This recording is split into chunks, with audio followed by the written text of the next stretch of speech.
Você já sentiu que a sua mente não desliga, mesmo quando tudo à sua volta parece calmo? Como se um ruído interno insistisse em acompanhar cada passo, impedindo qualquer sensação real de descanso. Talvez tenha tentado organizar a casa, mudar a rotina, meditar, seguir dicas rápidas. Mas no fundo, aquela inquietação continua lá, silenciosa e cansativa. Eu conheço bem essa sensação. Durante muitos anos, tentei arrumar o exterior na esperança de que o interior acompanhasse. Mas quanto mais eu acumulava, coisas, compromissos, expectativas, mais distante ficava de mim mesmo. Foi só quando descobri o modo como os japoneses lidam com o excesso, com o tempo e com a própria mente que algo começou a mudar. O minimalismo japonês não é apenas sobre ter menos. É sobre ouvir mais. Ouvir o corpo cansado. Ouvir o espaço que pedimos sem perceber. Ouvir a vida a pedir simplicidade. Ele nasce da necessidade humana de respirar entre pensamentos, de encontrar clareza num mundo que nunca para, de criar silêncio onde antes só havia pressão. E é por isso que hoje caminharemos juntos por esta pergunta essencial. Por que o minimalismo japonês parece funcionar tão profundamente como antídoto para a ansiedade moderna? Não espere fórmulas mágicas. O que vamos explorar é simples, quase humilde, mas transformador. E talvez, enquanto escuta, encontre dentro de si um pequeno ponto de calma. O começo de um espaço novo, um espaço seu. 1. Menos objetos, menos ruído para o cérebro. Imagine que você abre a porta de um quarto. A parede branca, limpa como uma respiração profunda. Uma mesa baixa de madeira, silenciosa na sua simplicidade. Um pequeno vaso com uma planta verde encostado à janela, absorvendo a luz suave do início do dia. E, à sua volta, há espaço. Muito espaço. Um silêncio visual tão amplo que quase se confunde com o som do próprio fôlego. O que sente nesse instante? A maioria das pessoas responde sem hesitar. Paz, clareza. A sensação de que a mente, finalmente, encontra um lugar para pousar. Uma clareza que não força nada, simplesmente surge. Agora, mude de cenário. Entre num outro quarto, roupas sobre a cadeira, papéis empilhados sem lógica, cabos soltos pelo chão, copos esquecidos na mesa. Objetos decorativos a competir por atenção, livros que já nem se lembram do último toque. Cada coisa parece chamá-lo pelo nome. Arruma-me. Conserta-me. Não te esqueças de mim. E de repente, um peso invisível instala-se no peito, aquela sensação familiar de saturação, como se um ruído silencioso preenchesse o ar. Não é imaginação. A ciência confirma o que o corpo já pressente. No Princeton Neuroscience Institute, a professora Sabine Kastner mostrou, através de fMRI e medições fisiológicas, que quando demasiados objetos entram no campo visual, o córtex visual é forçado a processar estímulos em excesso.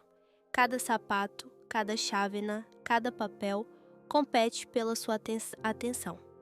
O cérebro trabalha arduamente para filtrar o que é irrelevante e, nesse esforço constante, perde foco, reduz eficiência, cansa-se mais depressa.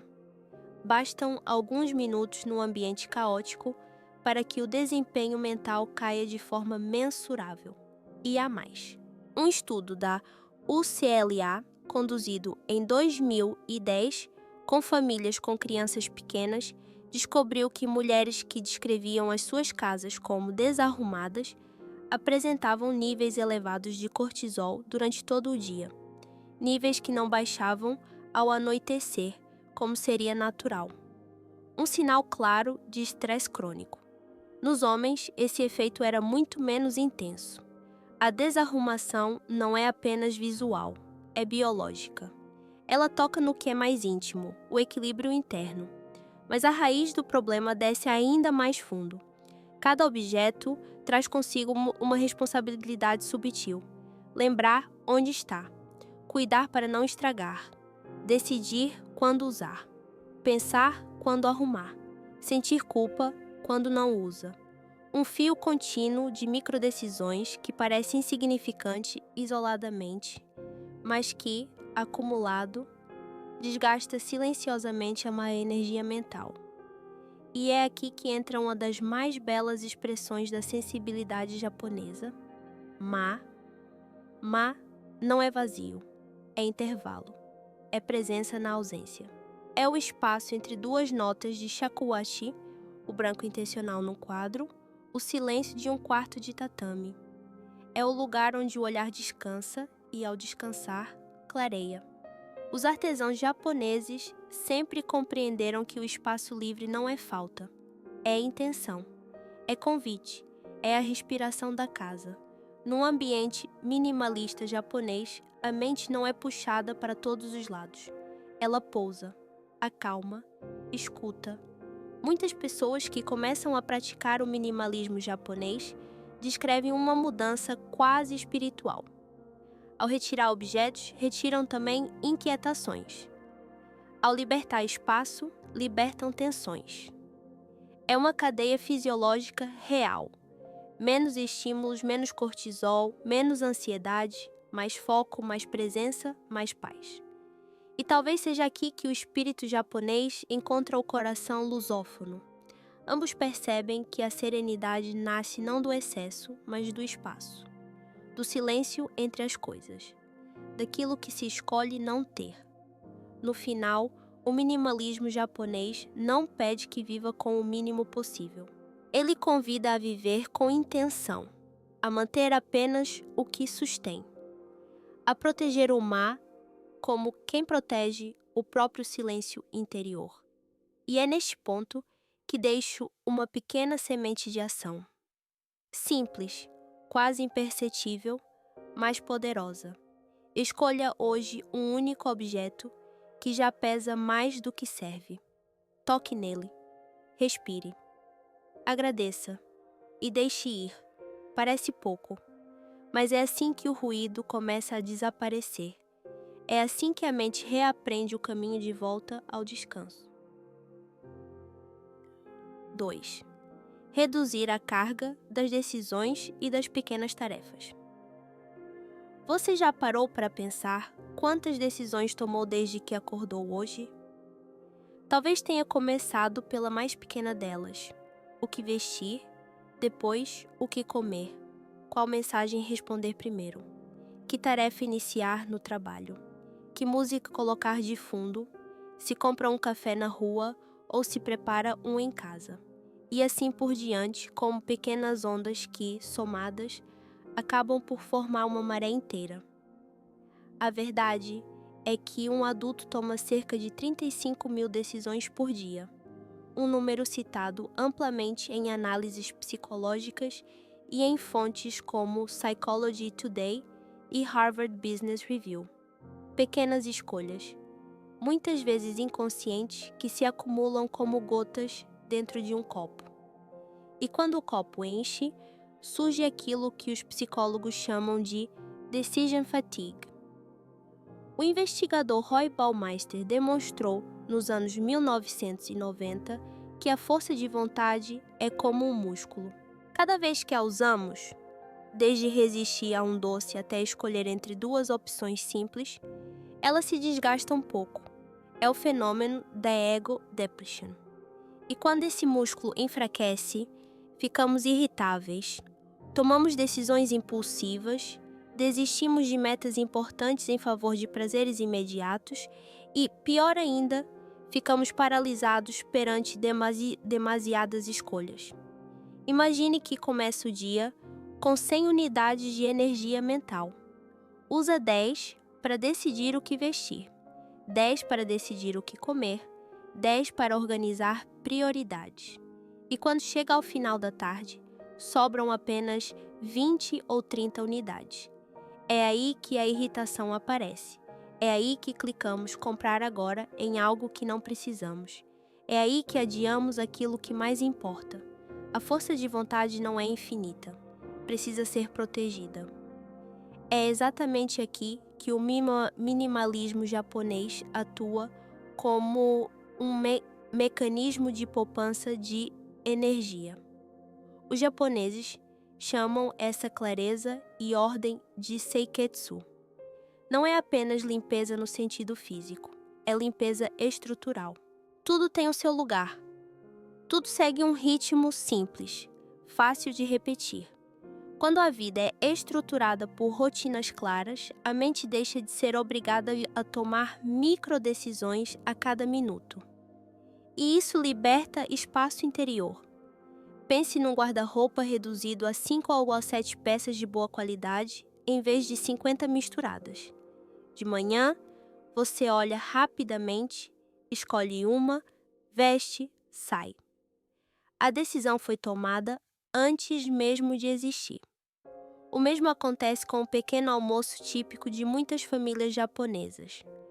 Arroz, miso, peixe grelhado, vegetais. Não é preciso pensar, não é preciso comparar. A energia mental é preservada. Até o frigorífico, simples com apenas o essencial para alguns dias, evita longos minutos a pensar no "o que cozinhar hoje?". Quando eliminamos escolhas pequenas, criamos espaço para escolhas verdadeiras. A ciência estima que viver num modelo baseado em rotinas pode poupar centenas de unidades de energia mental por dia. E essa economia é preciosa. Ela permite que o cérebro se concentre no que importa de fato: a vida profissional, as relações, o bem-estar emocional. Mas o impacto não termina nas decisões. Estende-se às tarefas domésticas e ao tempo invisível que perdemos sem dar conta. Em casas desarrumadas, muitas pessoas passam de 1 a 10 minutos por dia apenas a procurar objetos perdidos, chaves, óculos, documentos, o que pode somar, ao longo da vida, 6 meses inteiros só a procurar coisas. Um espaço minimalista, por outro lado, reduz drasticamente esse desperdício. O mesmo vale para a limpeza. Um quarto simples pode ser arrumado em 10 ou 15 minutos.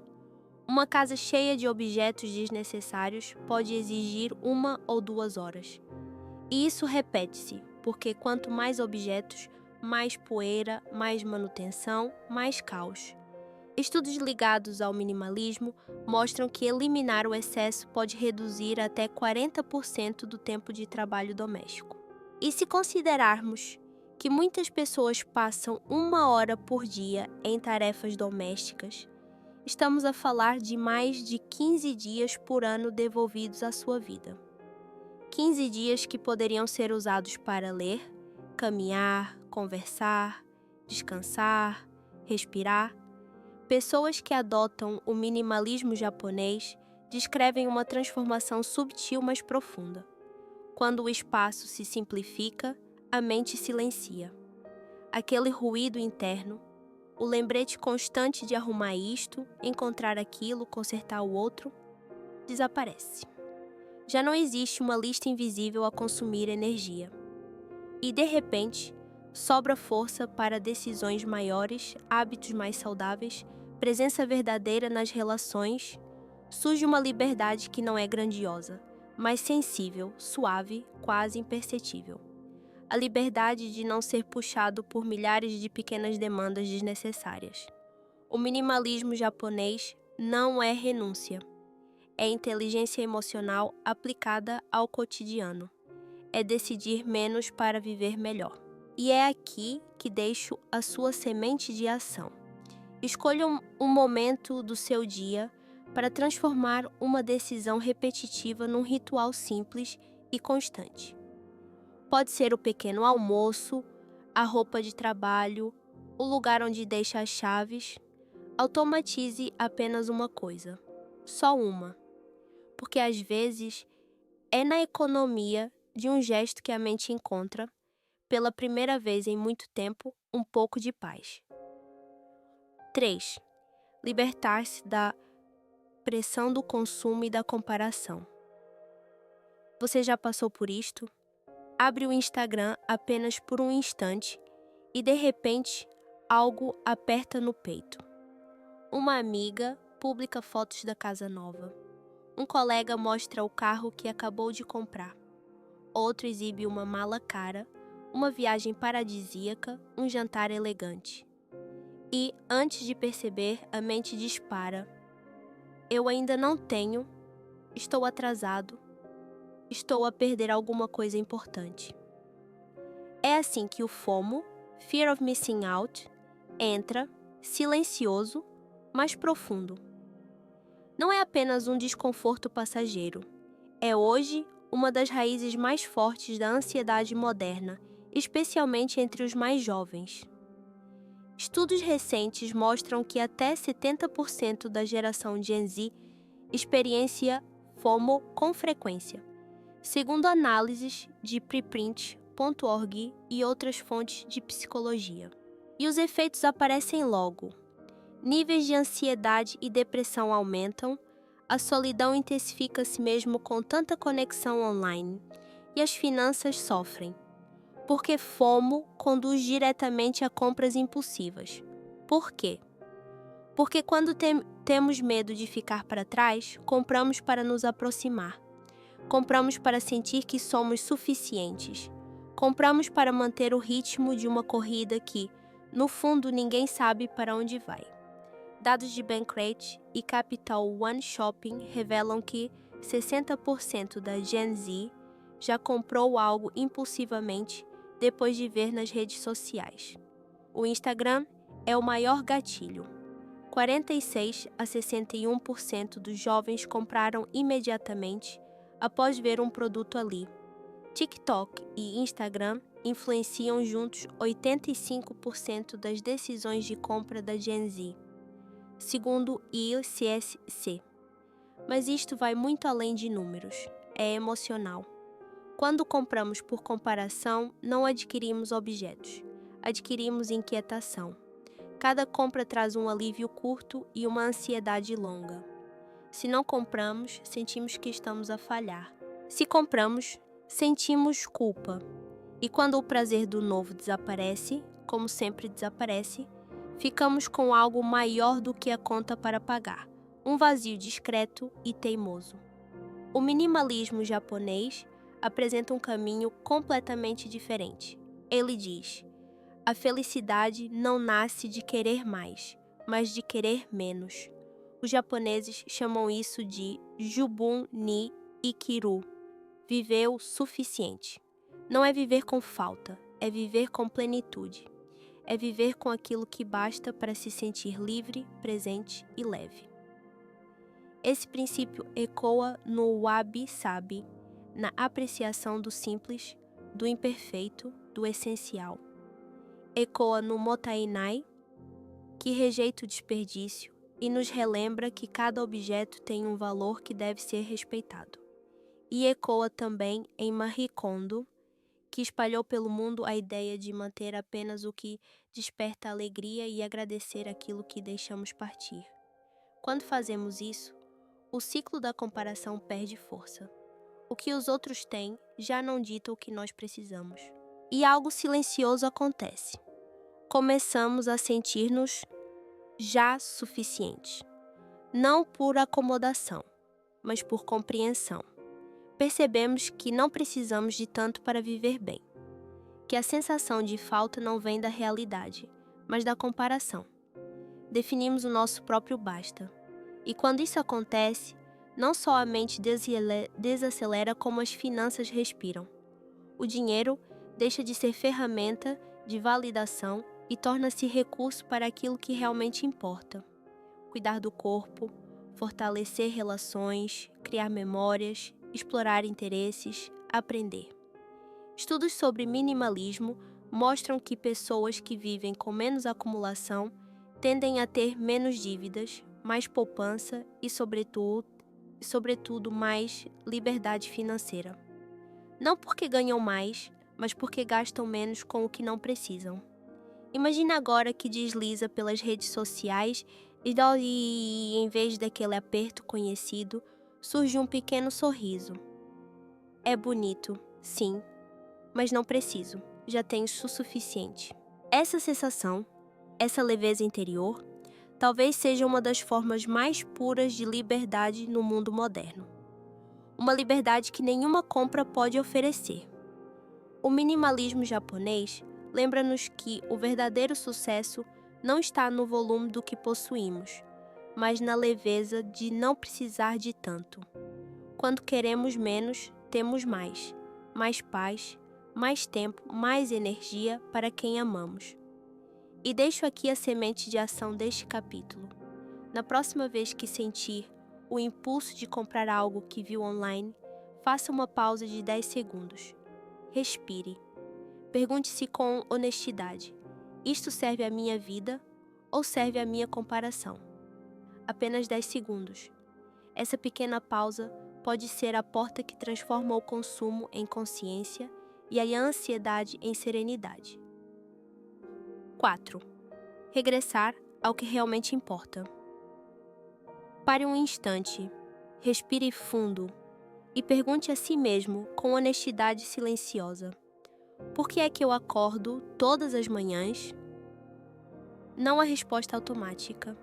Trabalho, responsabilidades, obrigações, mas aquela resposta mais íntima, aquela que raramente temos tempo de escutar.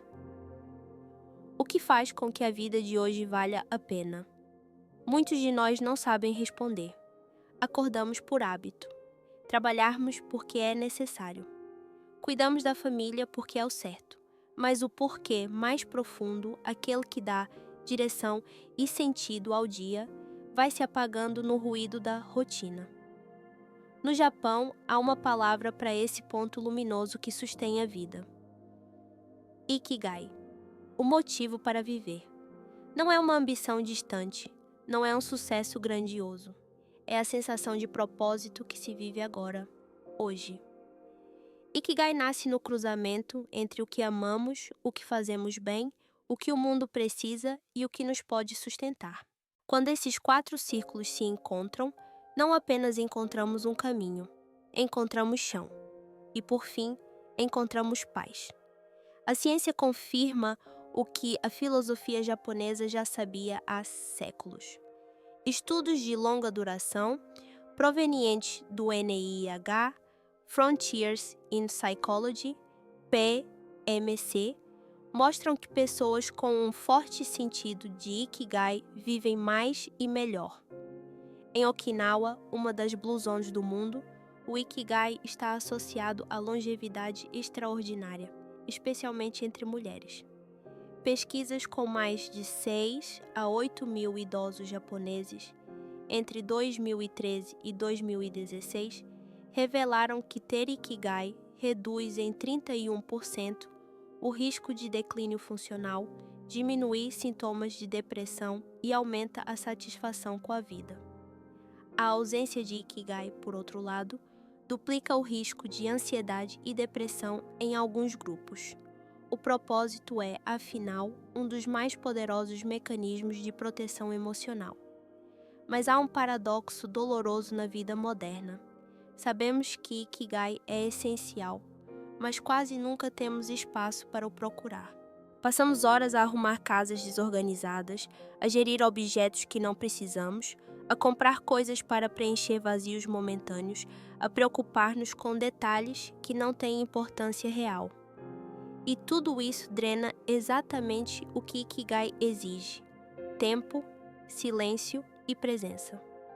É por isso que o minimalismo japonês não é apenas uma estética, é um caminho de retorno. Quando eliminamos o excesso, devolvemos tempo ao dia. Objetos a menos significam minutos, às vezes horas, recuperados, tempo para ler, descansar, revisitar um hobby esquecido. Quando reduzimos decisões pequenas, preservamos energia mental para aquilo que importa: aprender algo novo, ajudar alguém, estar presente com quem amamos.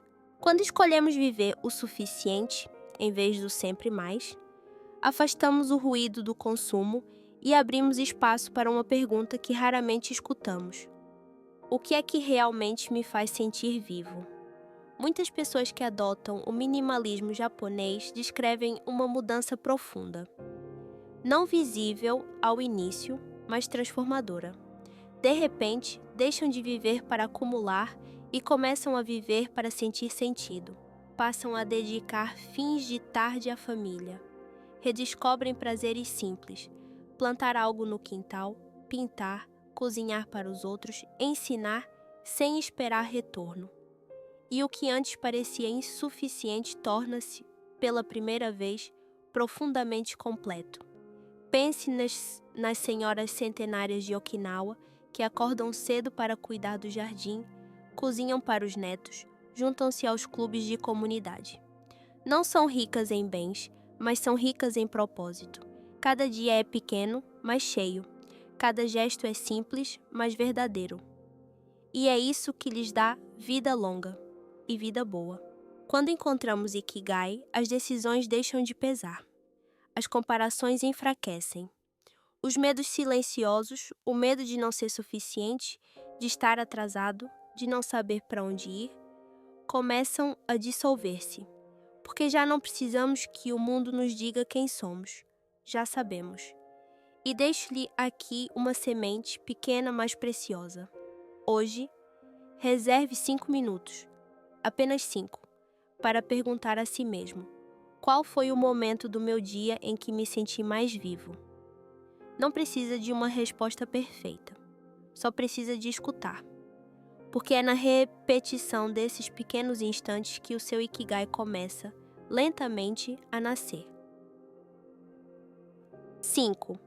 Aceitar a imperfeição para aliviar a autocobrança. No Japão, existe uma filosofia que parece sussurrar em vez de falar. Uma filosofia que nos convida a abrandar o olhar para finalmente ver. Chama-se Wabi-Sabi. Não é fácil traduzi-la literalmente, porque não cabe bem em palavras, mas cabe em imagens. Uma taça antiga com uma rachadura preenchida a ouro pelo kintsugi. Uma parede de madeira marcada pelo tempo. Um jardim de pedras onde nada é perfeitamente simétrico. Nada ali pretende ser impecável.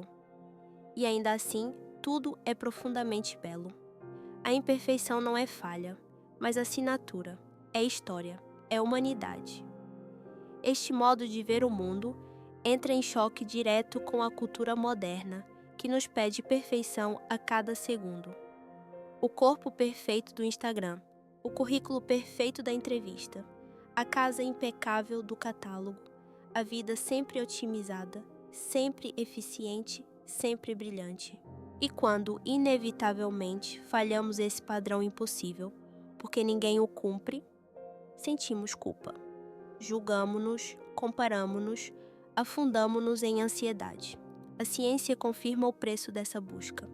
Meta-análises com centenas de estudos mostram que as perfectionistic concerns, o medo de errar, a autocrítica severa, estão fortemente relacionadas com depressão, ansiedade e estresse. O perfeccionismo socialmente imposto aumentou 33% entre 1989 e 2016, especialmente entre estudantes universitários. E níveis elevados de perfeccionismo estão associados a depressão, ansiedade, distúrbios alimentares e até pensamentos extremamente negativos sobre a própria vida.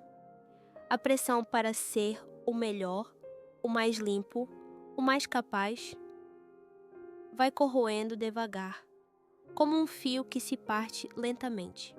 O Wabi-Sabi oferece o oposto, um bálsamo. Não propõe desistência, mas aceitação ativa. Não diz, sou assim e pronto.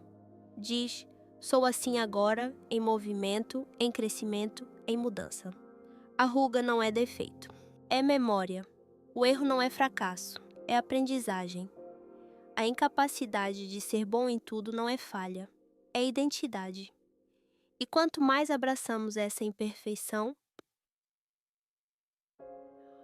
mais deixamos de lutar contra a vida e começamos a acompanhá-la.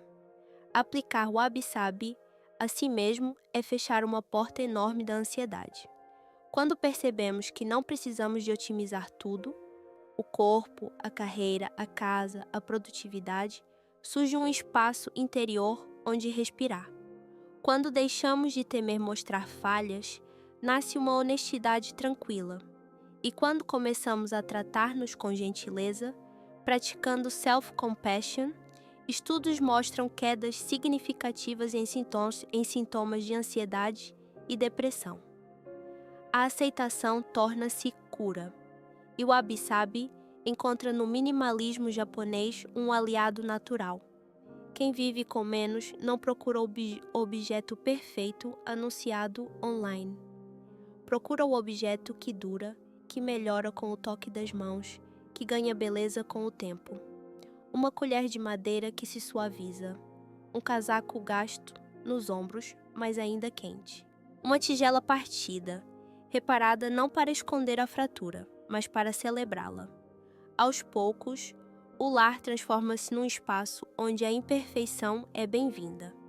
E, quase sem perceber, começamos também a aceitar a nossa. Fontes modernas de psicologia. Psychology Today, Positive Psychology, Big Think, sublinham que abraçar o wabi-sabi reduz o perfeccionismo e a ansiedade, aumenta a resiliência, fortalece a gratidão, aprofunda a presença, diminuem o estresse, a procrastinação, o burnout. Um estudo recente de 2023 mostra até que cérebros habituados a praticar acceptance apresentam padrões de regulação emocional mais saudáveis, maior bem-estar e maior abertura ao novo. E talvez o mais bonito seja isto: pessoas que adotam o wabi-sabi relatam que deixam de se atacar por cada erro, deixam de viver na comparação constante. Começam a amar as rachaduras da própria vida, os defeitos, os desvios, os tropeços, porque entendem que é ali que reside a sinceridade do caminho. O wabi-sabi ensina que a perfeição não existe, mas a beleza sim, e ela vive na imperfeição. Quando deixamos de exigir perfeição de nós mesmos, começamos finalmente a viver, não como ideal, mas como ser humano. E deixo-lhe uma semente simples para hoje. Escolha uma imperfeição sua, pequena, cotidiana, e olhe para ela com ternura. Apenas um momento, apenas um olhar diferente, porque é assim, nesse gesto suave, que o wabi-sabi começa a florescer dentro de si. No fim desta caminhada, talvez perceba que não começou a simplificar a sua casa por estética. Começou por necessidade interior. Reduziu objetos para aliviar o cérebro cansado. Reduziu decisões para proteger a sua energia. Abrandou o consumo para recuperar a paz financeira. Criou espaço para voltar ao que tem significado, o seu ikigai. E pouco a pouco, ao aceitar a imperfeição, abriu a porta para sair da prisão da perfeição. O minimalismo japonês nunca foi uma moda passageira. É um modo de viver tecido ao longo de séculos de observação humana. A compreensão de que a felicidade não vem do excesso, mas do essencial. A ciência moderna demorou a acompanhá-lo, mas hoje confirma aquilo que os japoneses sempre souberam. Quando retiramos o que pesa, aquilo que sustém finalmente aparece. E talvez este seja o ponto mais importante. Viver com menos não é um ato de renúncia. É um gesto de retorno, um regresso a si mesmo, ao ritmo que perdeu, ao silêncio que ainda o sabe reconhecer. Se algo deste vídeo encontrou um eco dentro de si, experimente dar apenas um passo pequeno, um objeto a menos, um minuto de pausa, uma escolha tornada simples. Não para mudar a sua vida de uma vez, mas para criar um espaço novo onde ela possa respirar. Porque no fundo, o pouco nunca foi sobre falta. Foi sempre sobre encontrar o lugar onde o suficiente finalmente vive.